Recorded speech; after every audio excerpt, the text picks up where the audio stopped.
बहुत समय पहले की बात है। स्वर्ण नगरी नामक राज्य में राजा चंद्रगुप्त और रानी सुलेखा का प्रेम बेमिसाल था। उनकी एक प्यारी सी बेटी थी जिसका नाम राजकुमारी मैना था। राजकुमारी अपनी सुंदरता के साथ साथ दिमाग से भी काफी शातिर थी। एक दिन रानी बाहर से आकर महल में प्रवेश करती है। महाराज, न जाने अचानक से हमें क्या हो गया है। कभी कभी ऐसा लग रहा है जैसे मेरी आंखों के आगे अंधेरा छा गया हो। महारानी, आप ठीक तो है ना? अचानक से ये सब कैसे? पता नहीं महाराज, शरीर से ताकत छिनती चली जा रही है। आप चिंता ना करें महारानी, मैं महल के वैद्य को बुलवाता हूँ। आप लेट जाइए। हो सकता है आपको कमजोरी की वजह से ये सारे लक्षण महसूस हो रहे हो। आप अपने कक्ष में विश्राम करिए, हम वैद्य को साथ लेकर आते हैं।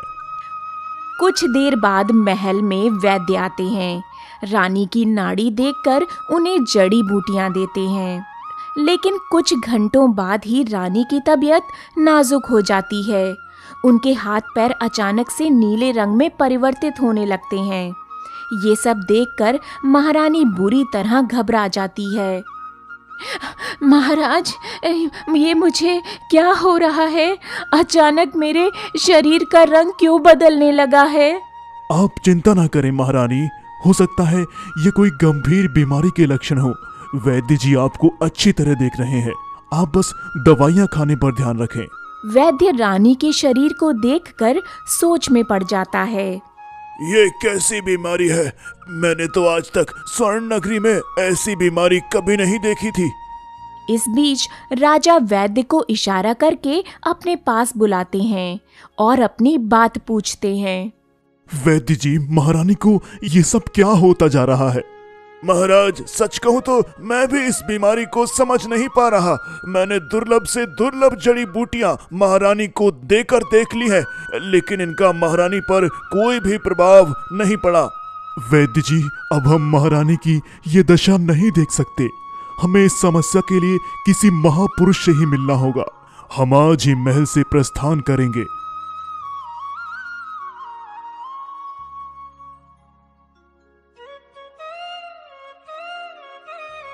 अगले दिन राजा और कुछ सैनिक जंगल में रहने वाले महापुरुष को बुलाने के लिए निकल पड़ते हैं। इधर महल में वैद्य अपनी हर जड़ी बूटी के उपयोग से महारानी को ठीक करने में लगा रहता है। कुछ देर बाद राजा और सैनिक उस महापुरुष की कुटिया में प्रवेश कर जाते हैं। छी, इस कुटिया का तो बुरा हाल हो गया है। चारों तरफ बदबू फैली है। महाराज, मुझे तो लगता है यहाँ पर कई महीनों से कोई भी नहीं रहता है। अगर कोई नहीं रहता तो वह महापुरुष कहाँ गए? हो सकता है उन्होंने ये स्थान त्याग दिया हो। लेकिन अचानक से वो ऐसा क्यों करेंगे? ऐसा भी तो हो सकता है कि वह किसी विशेष शांत स्थान पर तपस्या के लिए गए हों। अगर ऐसा है तो हमें कुछ दिन तक रुककर उनका इंतजार करना चाहिए। ठीक है महाराज, जैसा आप उचित समझें। अब सैनिक उस कुटिया को रहने योग्य बनाते हैं और वहां पर रहने लगते हैं। वे सभी वहीं पास में फल और कुएं के पानी से खाने पीने की पूर्ति कर लिया करते थे। एक दिन अचानक जब रात में एक सैनिक की आंख खुलती है, वो कुछ अजीब सा महसूस करता है। अरे, इतनी रात कुटिया के बाहर से ये अजीबोगरीब आवाजें, ये कौन हो सकता है? इंसान तो नहीं हो सकता। हाँ, हो सकता है कोई जंगली जानवर हो। सैनिक के मन में कई जिज्ञासाएं घर कर बैठी थीं, इसीलिए वो बाहर जाकर देखता है। जैसे ही उसने बाहर का नजारा देखा, उसका पूरा शरीर एकदम बर्फ की तरह जम गया। ये तो जहरीले सांप हैं। इन सभी सांपों ने तो पूरी कुटिया के चारों तरफ डेरा डाल रखा है। मैं क्या करूं? अगर इन्होंने इंसानों की आवाज सुन ली तो ये हम सभी के लिए खतरा बन सकते हैं। मुझे बिना कोई आवाज किए अंदर जाना होगा। रात भर वो सैनिक डर से कांपता रहा और सुबह होने का इंतजार करता रहा। जब सुबह होती है तो दूसरे सैनिक और राजा की आंख भी खुल चुकी थी। वे सभी उस सैनिक की हालत देखकर घबरा जाते हैं। आखिर में पूछने पर उसने सब कुछ बता दिया। तो इसका मतलब है कि वे सभी सर्प हर रात हमारी कुटिया के बाहर आते हैं। लेकिन हैरानी वाली बात यह है कि उन्होंने हमें कोई नुकसान क्यों नहीं पहुंचाया। महाराज, अब तक हम बच गए हैं। ये हमारी किस्मत थी, क्योंकि कल रात मैंने उन सांपों का जो भयानक रूप देखा था। अगर उस समय उनके सामने कोई इंसान आ जाता तो वे अपने शरीर में जकड़कर पूरा ही निगल लेते। क्या सच में तुमने उन्हें अच्छे से देखा था? हाँ महाराज, उन सभी सांपों का रूप अभी भी मेरी आंखों के सामने दिखाई दे रहा है। ऐसा लग रहा है कि रात होते ही वे सभी सर्प फिर से आ जाएंगे। गुस्ताखी माफ हो महाराज, लेकिन आज दिन में ही हमें ये जगह छोड़ देनी चाहिए, वरना किसी रात हम सभी उन सांपों का भोजन बन जाएंगे। दूसरे सैनिक भी अपने साथी की बात सुनकर डर के मारे कांप रहे थे। हालत देखकर राजा ने उनके पक्ष में निर्णय लिया और कुछ देर बाद वे उस महापुरुष को ढूंढते हुए जंगल में आगे निकल गए। और उधर महल में एक अनहोनी हो गई।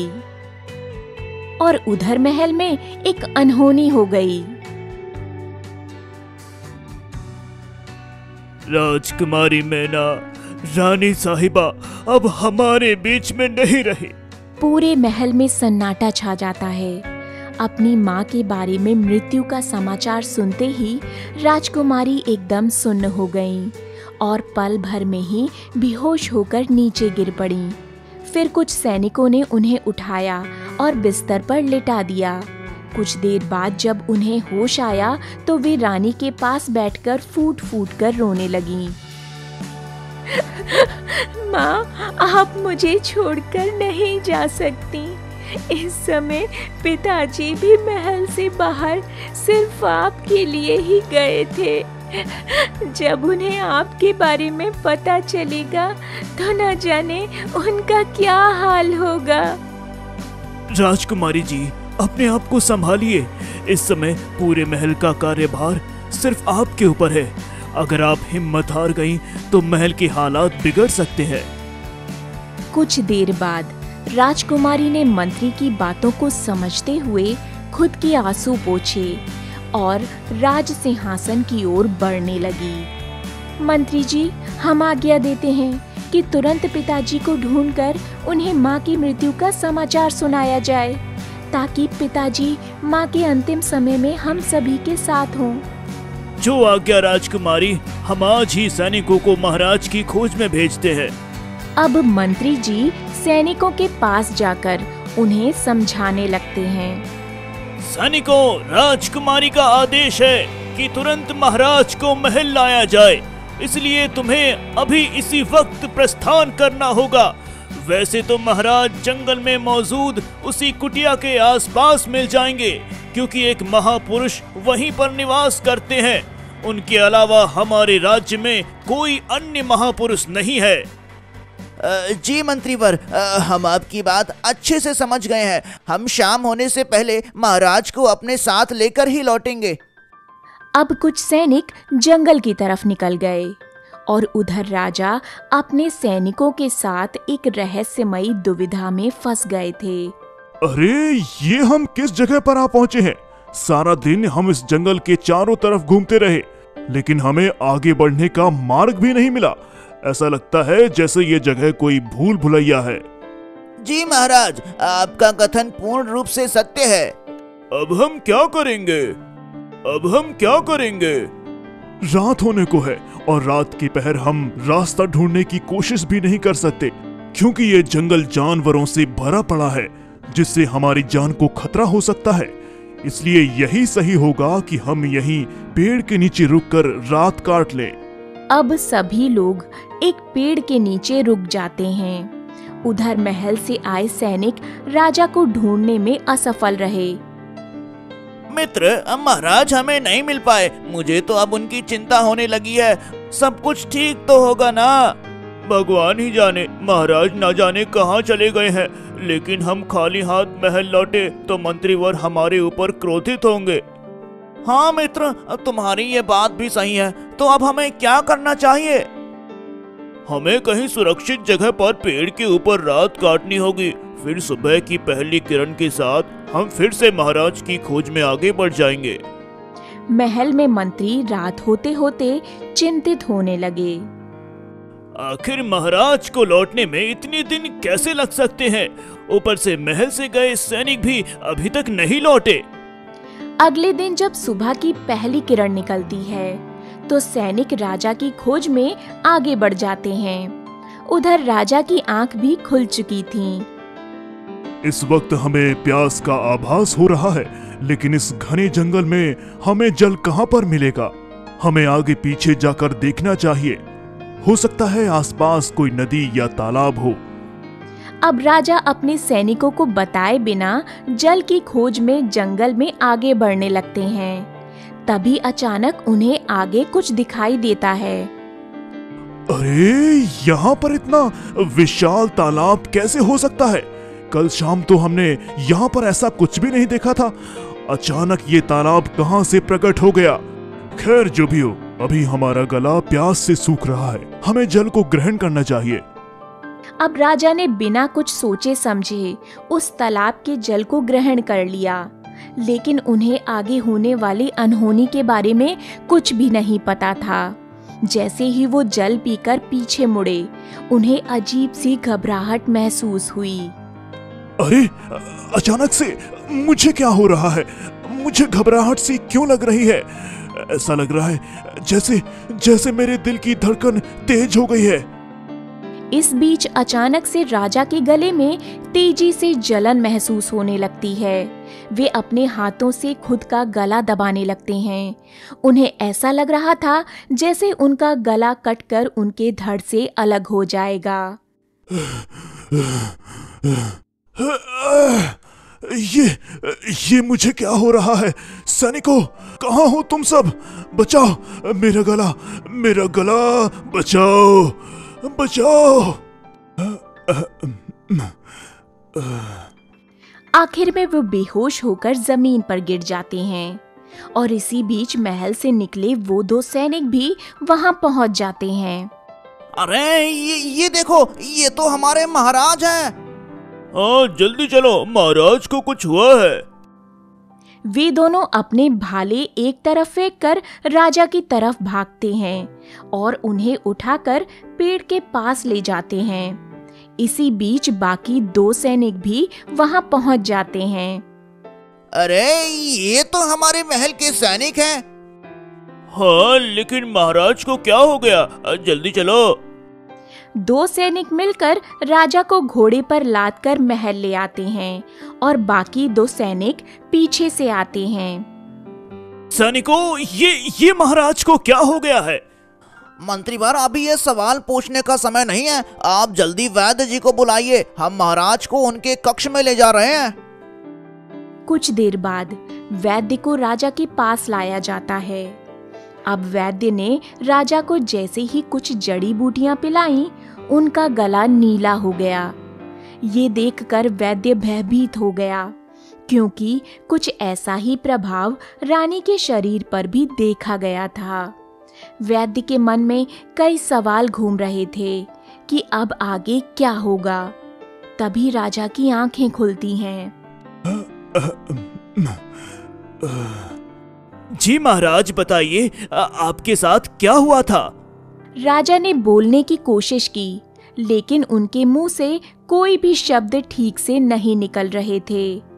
और दूसरी बात, उनके हाथ और पैर भी अब नीले हो रहे थे।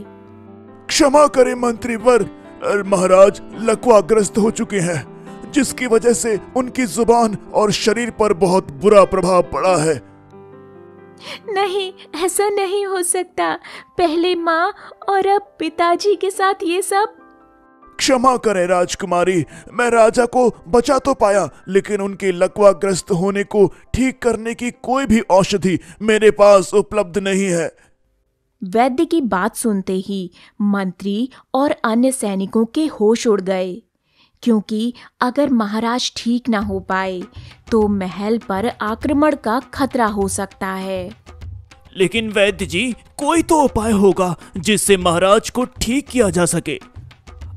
मंत्रीवर, जहां तक मैंने एक चिकित्सक की शिक्षा प्राप्त की है, औषधियों में ऐसी कोई जड़ी बूटी मौजूद नहीं है जो लकवाग्रस्त पुरुष को पूर्ण रूप से ठीक कर दे। अब राजा अपने कक्ष में चुपचाप लेटे रहते हैं, आंखें खुली हुई, लेकिन चेहरे पर कोई भाव नहीं, जैसे उनका मन कहीं और खो गया हो। अगर महाराज ऐसे ही रहे तो राज्य का भविष्य क्या होगा? कोई निर्णय कैसे लिया जाएगा? मंत्रीवर, इस समय राजकुमारी के हाथ में सब कुछ है। अब उन्हें ही महल के महत्वपूर्ण निर्णय लेने चाहिए। सैनिक, तुम्हारा कथन सत्य है, लेकिन राजकुमारी महत्वपूर्ण निर्णय लेने योग्य नहीं है। उन्होंने महल के राजपाट से संबंधित कोई भी शिक्षा ग्रहण नहीं की है। उधर राजकुमारी मैना हर पल पिता के पास बैठी रहती। उन्हें एक आस थी कि महाराज जरूर ठीक होंगे। राजकुमारी, चलिए थोड़ा विश्राम कर लीजिए। नहीं निशा, जब तक पिताजी ठीक नहीं होते मुझे नींद नहीं आएगी। अब महल का माहौल ऐसा लगता था जैसे सब कुछ थम गया हो। एक दिन राजकुमारी अपने कक्ष में होती हैं, तभी मंत्री मौका पाकर उनके कक्ष की तरफ जाते हैं। राजकुमारी जी, क्या मैं अंदर आ सकता हूँ? अरे मंत्री जी, हाँ आ जाइए। राजकुमारी जी, महाराज को बीमार हुए महीनों बीत गए हैं, लेकिन इससे बड़ी बात यह है कि हमें गुप्तचरों से समाचार मिला है कि दूसरे राज्य के राजा हमारे महल पर आक्रमण कर सकते हैं। ऐसे में महल में एक योद्धा पुरुष का होना जरूरी है। क्या मतलब मंत्री जी, आप क्या कहना चाहते हैं? गुस्ताखी माफ हो राजकुमारी, लेकिन हमारा कहना यही है कि अब आपको विवाह कर लेना चाहिए ताकि हमें एक योद्धा राजकुमार मिल सके। ये आप कैसी बात कर रहे हैं मंत्री जी? मेरे पिताजी इस अवस्था में हैं और मैं विवाह कर लूं? कदापि नहीं, ऐसा हरगिज नहीं हो सकता। माफ करना राजकुमारी, हमने बस महल की स्थिति को देखते हुए आपको यह सुझाव दिया है। अब आगे आपके ऊपर है कि आप क्या चाहती हैं। आपका फैसला हमारे लिए सर्वोपरि होगा। उस रात राजकुमारी ने महल को लेकर बहुत कुछ सोचा। उन्होंने विवाह के बारे में भी सोचा, लेकिन उन्हें किसी राजकुमार पर भरोसा नहीं था, क्योंकि कोई भी राजकुमार महल के इस हालात को देखकर लालच में आकर विवाह कर सकता था और बाद में पूरे महल को हड़प सकता था। इसी सोच विचार और राजा की देखभाल में 3 महीने का समय बीत गया। फिर एक दिन राजकुमारी ने ऐलान किया, जैसा कि हम सभी जानते हैं, महाराज की बीमारी को 3 महीने से ज्यादा हो चुके हैं, लेकिन अभी तक उनकी तबीयत में कोई सुधार नहीं हो पाया है। इन दिनों में हमारे महल के लिए कई बार धमकियां आ चुकी हैं। अब मैंने महल की सुरक्षा के लिए विवाह का फैसला लिया है, लेकिन मुझे संदेह है कि विवाह के लिए कई लालची राजकुमार भी आ सकते हैं, जो महाराज की बीमारी का फायदा उठाकर ये महल हड़प सकते हैं। इसीलिए मैं केवल उसी से विवाह करूंगी जो मेरे पिता को ठीक करेगा, अब चाहे वो कोई राजकुमार हो या कोई साधारण युवक। राजकुमारी का निर्णय सुनकर महल के सभी लोग चौंक गए। राजकुमारी जी, क्या आप सच कह रही हैं? हाँ, मैं मजाक नहीं कर रही। जिसमें भी मेरे पिता को ठीक करने का साहस है, वही मेरा जीवन साथी बनेगा और यही मेरा आदेश है। शुक्रिया राजकुमारी जी, आज आपने इस निर्णय से अपनी सबसे बड़ी योग्यता का प्रदर्शन दिया है। हम सभी महल वासियों को आप पर गर्व है। ये बात जंगल, पर्वत और दूर दराज के राज्यों तक फैल गई। महल में राजकुमारों की कतार लग गई। कोई तलवार लेकर आया, कोई दिव्य मंत्रों का ज्ञाता बनकर, लेकिन कोई भी राजा को ठीक नहीं कर पाया। इसी बीच एक दिन महल में एक राजकुमार प्रवेश करता है। तुम कौन हो और यहाँ किस लिए आए हो? मेरा नाम रुद्र है। मुझे राजा से मिलने दिया जाए ताकि मैं उन्हें ठीक कर सकूं। आप यहीं रुकिए, हम मंत्री जी से इस बारे में बात करके आते हैं। अब मंत्री उसे महल में बुलाते हैं और उससे कहते हैं, आओ राजकुमार, हमें ये तो नहीं पता कि आप किस राज्य के राजकुमार हैं, लेकिन इतना आपको बताना चाहता हूँ कि यहाँ कई राजकुमार असफल होकर लौटे हैं। कोई भी महाराज को ठीक नहीं कर पाया, तो फिर तुम क्या कर लोगे? मंत्रीवर, मुझे ये नहीं पता कि दूसरे राजकुमार महाराज को ठीक करने आए थे या उनका यहाँ पर आने का कुछ और ही मकसद था, लेकिन मेरा मकसद इस महल के हालातों को सुधारना है।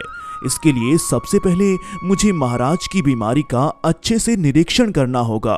कृपया मुझे महाराज से मिलने का अवसर प्रदान करें। राजकुमार की बातें राजकुमारी के कक्ष में भी पहुंच जाती हैं। ऐसा कैसे हो सकता है? आज तक जितने भी लोग आए उन्होंने मुझे देखने का आग्रह किया है।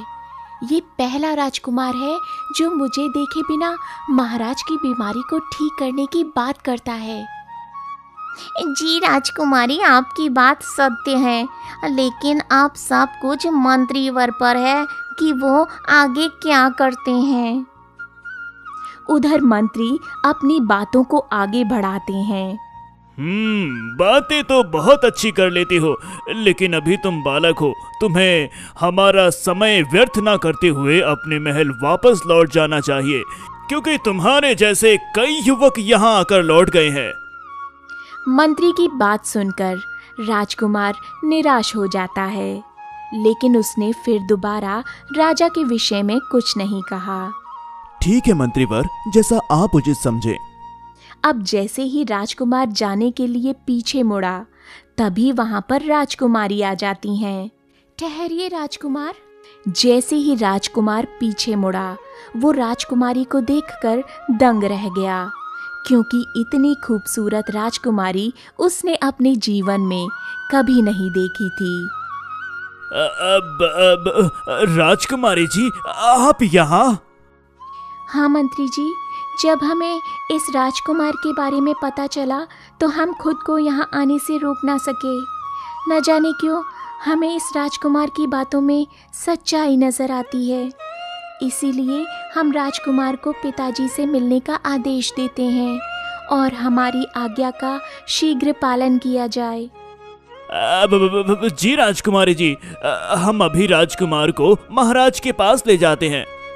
शुक्रिया राजकुमारी, जो आपने मुझे समझने की कोशिश की।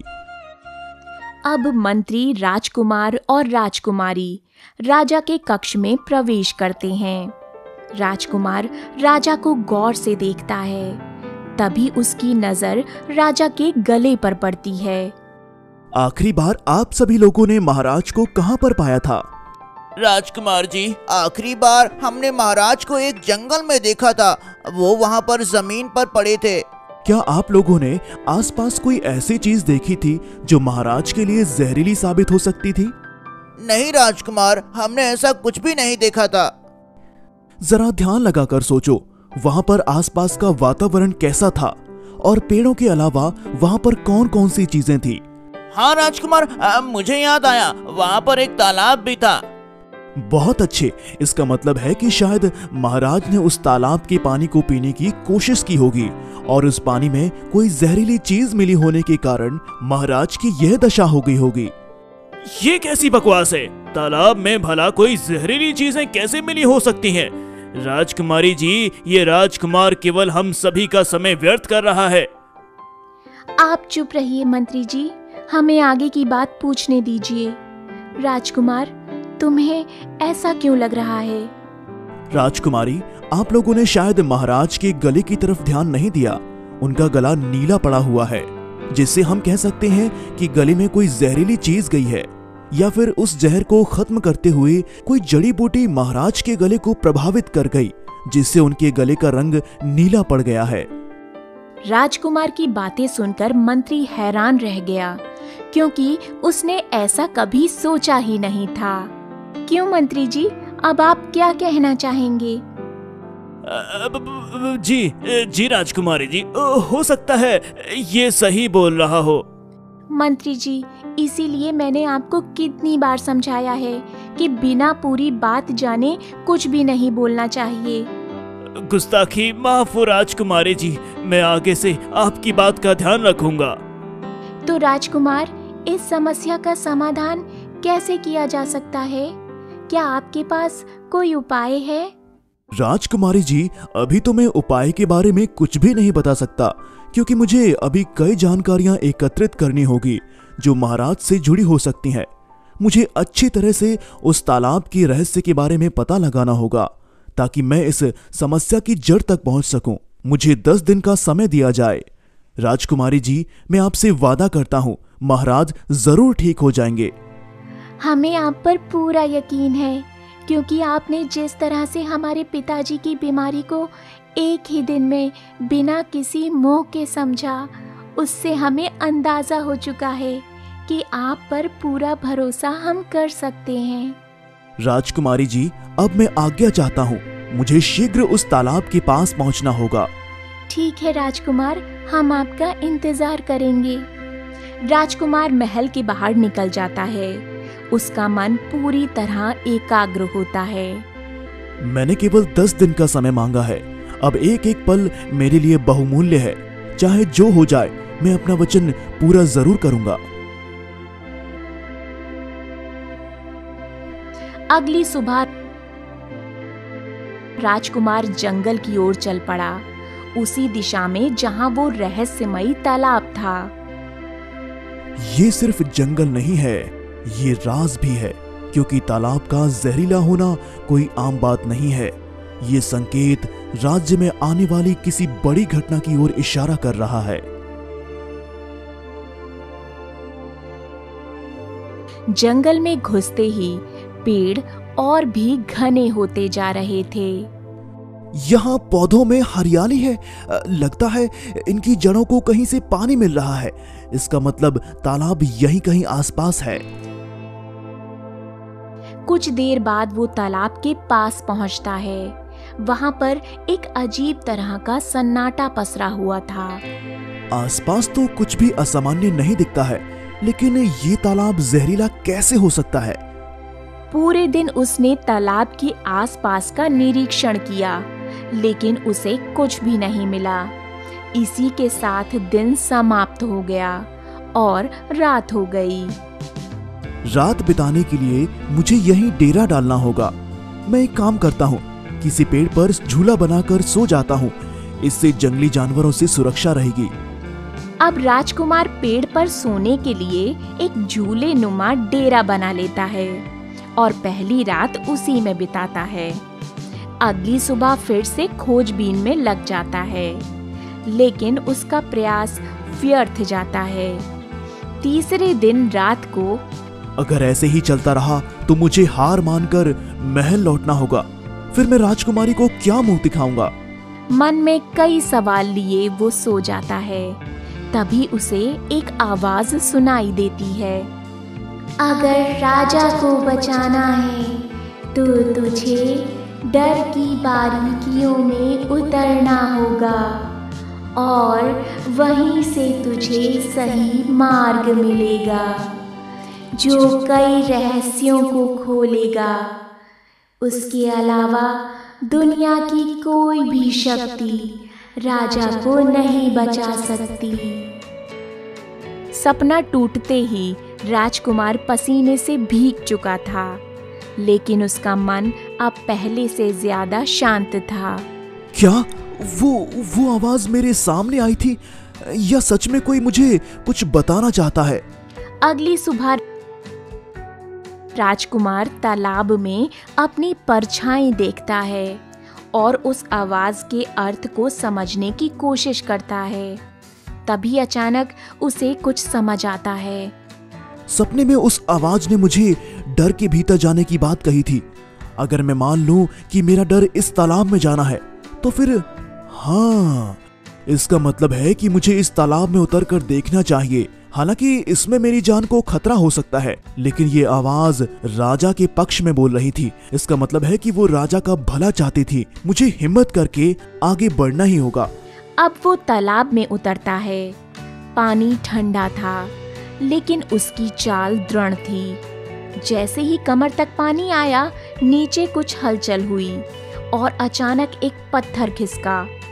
फिर जैसे ही उसने आगे कदम रखा, तालाब का पानी उसकी आंखों से ओझल हो गया। ये कैसा रहस्य है?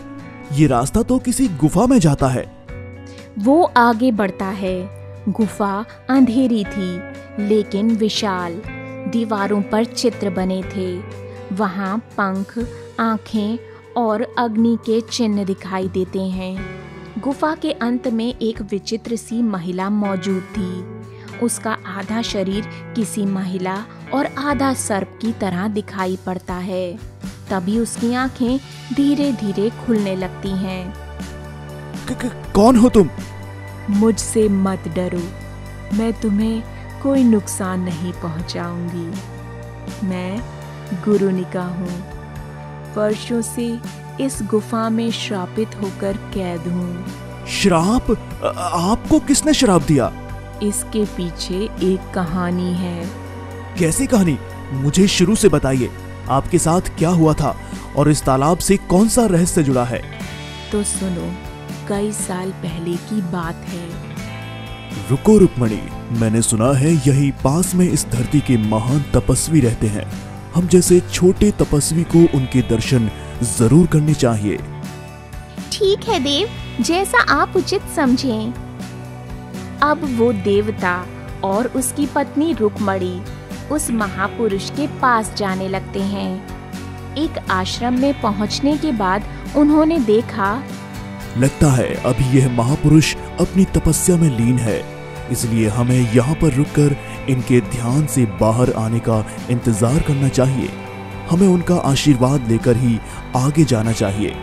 ऐसे महान तपस्वी का आशीर्वाद लेना हमारे लिए सौभाग्य की बात होगी। ठीक है देव, हम इंतजार कर लेते हैं। अब वो दोनों उस तपस्वी के ध्यान से बाहर आने का इंतजार करने लगते हैं। तभी आकाश में एक चील की आवाज सुनाई पड़ती है। ये चील यहाँ कैसे आ गई? और उसके चोंच में तो मांस का टुकड़ा है। हाँ देव, और ये चील इन महापुरुषों के यज्ञ के ऊपर मंडरा रही है। हाँ रुक्मणी, अगर इसके मुख से ये मांस का टुकड़ा महापुरुष के यज्ञ में गिर गया तो अनर्थ हो जाएगा। अब वो देवता उस चील को भगाने की कोशिश करने लगता है, लेकिन तभी वो चील देवता के ऊपर अपने पंजों से हमला करता है। इसी बीच चील के मुख का मांस यज्ञ में जा गिरता है। किस पापी ने मेरे यज्ञ को भंग करने की कोशिश की है? इसी बीच वो चील उड़कर भाग जाती है और सामने वो देवता और उसकी पत्नी रह जाते हैं। अरे मूर्ख, देखने में तो तू किसी देवता समाज का पुरुष लगता है, लेकिन तुझे तनिक भी ख्याल नहीं है कि किसी तपस्वी के यज्ञ में मांस फेंकना महापाप है। क्षमा करे महापुरुष, तेरा ये कुकर्म दंड योग्य है, इसलिए तुझे दंड अवश्य मिलेगा। मैं तुझे और तेरे संग मौजूद स्त्री को श्राप देता हूँ कि देवता होकर कुकर्म करने वाले इन दोनों जोड़ों को हमेशा के लिए राक्षस योनि प्राप्त हो जाए। इसके साथ ही तुम्हारा जीवन केवल तालाब ही में संभव हो पाए, ताकि तुम धरती के किसी तपस्वी की तपस्या भंग ना कर सको। क्षमा करें महापुरुष, क्षमा करें। आप जैसा सोच रहे हैं वैसा बिल्कुल भी नहीं है। एक चील के मुख से आपके यज्ञ में वह मांस का टुकड़ा गिरा है। मैं तो बस अपनी पत्नी के साथ यहाँ पर आपसे आशीर्वाद लेने आया था। आप जब ध्यान में लीन थी तो वह चील आपके यज्ञ के ऊपर मंडरा रहा था। मैंने उसे यहाँ से भगाने की कोशिश की ताकि आपके यज्ञ में किसी तरह का व्यवधान उत्पन्न ना हो, लेकिन आखिर में उसके मुख से मांस का टुकड़ा गिर गया। हमें पश्चाताप है जो हमने बिना सच्चाई को जाने तुम दोनों को श्राप दे दिया, लेकिन किसी भी महापुरुष का दिया गया श्राप वापस लेना संभव नहीं है। महापुरुष की बात सुनकर देवता और उसकी पत्नी उनके चरणों में गिर जाते हैं। कृपया ऐसा ना कहें महापुरुष, हम दोनों का जीवन नरक बन जाएगा। दया करें महापुरुष। पुत्री, इस श्राप को वापस लेना तो असंभव है, लेकिन मैं तुम्हें एक उपाय बताता हूँ जो तुम दोनों को श्राप से मुक्त कर सकता है। जिस तालाब में तुम्हारा निवास होगा, वहाँ से कुछ दूरी पर झील के पास एक मणि का निर्माण होगा। वही एकमात्र तुम्हारे श्राप का हल बनेगी, किंतु वह मणि एक युवक को प्राप्त होगी। इसके बाद तुम्हारे श्राप मुक्त होने पर कई तरह के रहस्य सुलझ पाएंगे। लेकिन अभी भी मुझे मेरे सवाल का उत्तर नहीं मिल पाया है, तुम्हें ये श्राप कैसे मिला? उस दिन कई सालों बाद जब मैं जंगल में भ्रमण कर रही थी, तब मैंने देखा एक राक्षसी उसी चील के बच्चों को पकड़कर अपने साथ ले जा रही थी। उसके चारों तरफ पानी का आवरण था। चील के बच्चों की करुणामयी आवाज सुनकर मुझसे रहा नहीं गया। मेरे अंदर एक माँ की ममता जाग गई, तो मैंने उस राक्षसी को अपनी शक्तियों से मार डाला और उस चील के बच्चों को बचा लिया। लेकिन बाद में मुझे उस देवता रूपी राक्षस ने कैद कर लिया और फिर मुझे सारी सच्चाई बताई। उसी ने मुझे अपनी शक्तियों से इस रूप में श्रापित कर दिया है। ठीक है, अब मैं सब कुछ अच्छे से समझ गया हूँ। मुझे मुक्त करने के लिए अब क्या करना होगा? उस देव रूपी राक्षस को मुक्ति देने के लिए अमृत मणि की जरूरत है, जो एक झील के पास छुपी है। लेकिन उसकी रखवाली करता है अग्नि पक्षी धूप पंख। उस पक्षी के चारों तरफ कड़ा पहरा रहता है। तुम्हें ध्यान से आगे बढ़ना होगा, जैसे कि उस महापुरुष ने बताया था कि इस तालाब से कई रहस्य सुलझेंगे। तो हो सकता है महाराज भी पूरी तरह से ठीक हो जाएं। चाहे धूप हो या अग्नि, अब मैं रुकने वाला नहीं, क्योंकि महाराज की सांसें अब मेरे हाथ में है। हाँ राजकुमार, महापुरुष के अनुसार कोई नवयुवक ही उस मणि को प्राप्त करेगा, इसीलिए संभवतः तुम उसे प्राप्त कर सकते हो। गुफा के बाहर अब एक नया सूरज उग रहा था। राजकुमार अगली परीक्षा के लिए तैयार था। रास्ते में पहाड़, झाड़ियाँ और जंगल की डरावनी आवाजें उसे रोक नहीं पाईं। वो निडर होकर आगे बढ़ता चला। मेरा शरीर बुरी तरह थक गया है, लेकिन अगर मैं कहीं रुका तो मेरा एक और दिन व्यर्थ चला जाएगा। नहीं नहीं नहीं, मुझे आगे बढ़ना चाहिए। कई दिन ऐसे ही बीत गए, लेकिन राजकुमार उस झील को ढूंढने में असफल रहे। 10वें दिन सूरज ढलने ही वाला था, तभी वो एक शांत झील के किनारे पहुंचा। ये झील कैसी है? ये तो अद्भुत नजारा है। ऐसा नजारा तो मैंने कहीं भी नहीं देखा था। इस बीच उसकी नजर आसमान में मंडरा रहे एक पक्षी पर जाती है। ऊपर एक विशाल अग्नि पक्षी धूप पंख चक्कर काट रहा था। उसके पंखों से लपटें निकल रही थीं। इतना डरावना पक्षी, ये तो किसी विचित्र प्राणी की तरह लगता है। तभी उसे गुरुनिका की बातों का ख्याल आता है। अब समझा, ये तो वही पक्षी है जिसके बारे में मुझे गुरुनिका ने बताया था। इसका मतलब है कि मैं सही जगह पर पहुंच चुका हूँ। यहाँ झील और पक्षी दोनों मौजूद हैं, लेकिन अभी मुझे उस मणि के बारे में पता लगाना होगा। कौन है तू, और तूने मेरी आज्ञा के बिना यहाँ तक आने की हिम्मत कैसे की? हे विशाल पक्षी, मेरे यहाँ आने के पीछे कोई गलत इरादा नहीं है। मैं एक राज्य के राजा की जान बचाने हेतु आया हूँ, इसलिए आपसे विनती करता हूँ, कृपया मुझे आपके पास मौजूद अमृत मणि प्रदान करें। विनती या चालाकी? तुझे क्या लगता है मैं तेरी मीठी मीठी बातों में आकर वो अमृत मणि तुझे सौंप दूंगा? आज मैं तुझे मणि तो नहीं, लेकिन तेरी मृत्यु जरूर दूंगा। अब धूप पंख ने अपने पंख फैलाना शुरू कर दिया। उधर राजकुमार ने अपने राजगुरु द्वारा सिखाए मंत्रों को याद किया और उनका उच्चारण करने लगा। तेरे मंत्रों से मुझे कुछ भी नहीं होने वाला। अब तू मेरे वार को संभाल, ये ले। उस पक्षी ने अब अपने पंख से आग के गोले बरसाने शुरू कर दिए, लेकिन हैरानी की बात ये थी कि आग के गोले राजकुमार के नजदीक पहुंचते ही धुएं में बदल जाते। नहीं, ये नहीं हो सकता। मैंने आज पहली बार किसी इंसान में इतनी शक्ति देखी है जो मेरी शक्तियों को क्षीण कर रहा है। उधर मंत्रों के उच्चारण से राजकुमार के चारों तरफ एक रक्षा कवच बन चुका था। अब उस पक्षी के आग के गोले उल्टा उसी की तरफ जा रहे थे, जिसकी वजह से उसने अपने पंखों से आग छोड़ना बंद कर दिया। दुष्ट पक्षी, तूने मेरी सच्ची विनती को अस्वीकार करके बहुत बड़ी भूल कर दी है। अब तुझे मेरे हाथों मरने से कोई नहीं बचा सकता। राजकुमार की बात सुनकर पक्षी भी क्रोध में भड़क कर लड़ने के लिए नीचे आ जाता है। उधर जैसे ही राजकुमार ने आंखें बंद की और उसके हाथ में एक तलवार प्रकट हो गई। अब दोनों के बीच युद्ध शुरू हो गया।